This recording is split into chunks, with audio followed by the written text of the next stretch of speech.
Good afternoon. Crafty Cream. So I've got the MG back in the shed now, ably assisted by my wife, and thank you very much indeed. No damage done, pushing, no brakes, no handbrake, no nothing. So that was a really good effort by all concerned. Thank you very much, dear darling. Anyway, our steering column's in, so I thought, oh yeah, I'll pump a bit of oil around and see what's going on. So I did pump a bit of oil around, but I pumped it all onto the floor. So just above the oil relief valve, there's a plug which I didn't take out. So up there, just above the oil relief valve. So I didn't take it out, and no excuse for not having it in there in the first place. But anyway, so I've been to my old engine now, and yeah, that's not in the engine, and that's why all the oil came out. So it does go to show to check all your openings and orifices before you actually turn it over. So anyway, that's just thought I'd show you that, how easy it is to get. I looked underneath quickly when I was cranking it, and there was no sign of any oil, so it must have picked up in the meantime. And yeah, there we go, oil leak number one. I'll fix that now, and then I'll work on getting oil pressure. So after a bit of a clean up, business has resumed to normal. So I think hopefully there's oil in the system now, and when I go and turn the key, we should get oil pressure, I hope. Now here we go, let's see what happens.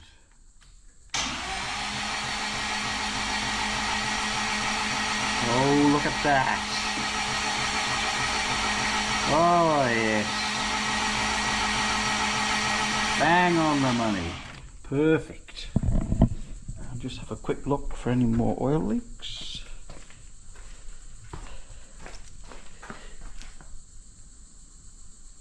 Nope, doesn't appear to be any more oil leaks. The one that was down the side of there has now been fixed. At the back down there, that you can't see it anyway, but and relax. Whew. Bit of a clean up there. Anyway, I think I got rid of most of the oil now. There's a good one. Positive outcome in the end. Bye for now. So here we are, another little snippet of what I've been doing. So steering column now. This isn't the steering wheel I'm going to be using. I've got the other one in the shed. So when I've put the cowling on, it hits the underside of the dash, which would explain why this, ow, that hurt. Why this was cracked when I took it apart. So I've I've glued it up since, so it's all good now. What I've done now is I've made some 5mm spacers that I am going to put in. So there's 3 of them because there's 3 bolts that hold the steering in. Only been doing short stints in the shed today because it's rather hot.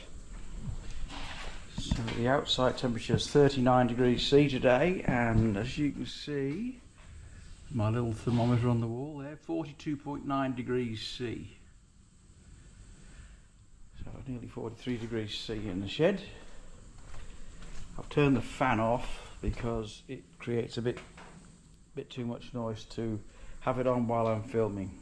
So anyway, I'll fit this, and then I'm going to move underneath then to do the exhaust, which will be another little snippet when I fit that. Okay, speak to you soon. So here you go, this is how hot it is in here. So that's the lid off this. This is my glue that sits on the shelf up here. So it got hot enough in here to cause the vapour in there to expand enough to blow the lid off. How good is that, eh? It is a tad warm. So there we go, that's that installed. It's still a bit tighter than I would like, but it's a lot better than it was before, and it actually cracked the cowling before. Doesn't rub on the steering wheel. It's all good stuff. So yeah, doesn't look too bad.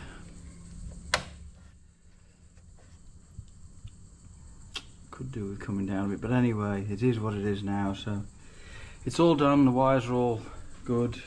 Doesn't hit anything.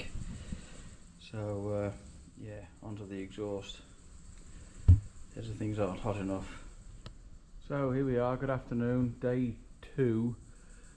I've now fitted the exhaust. As you can see, I've resorted to some superior engineering techniques, aka cable ties. Don't worry, not going to leave them there. Just have to wait till I lower the car so I can tighten the bracket up on the inside the boot.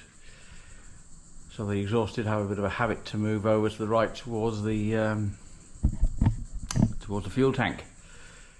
Had to modify this bracket here marginally because it was just too far offset, and I didn't want to bend it over that far because then I would have come into the same problem I would have had before, which was the exhaust was too close to the shock absorber. Has to be in Australia has to be a minimum of 25 millimeters from the exhaust to the shock absorber. So that's that.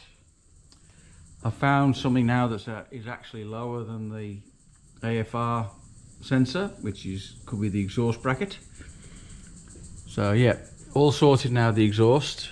So I just have to finish off the tail bracket.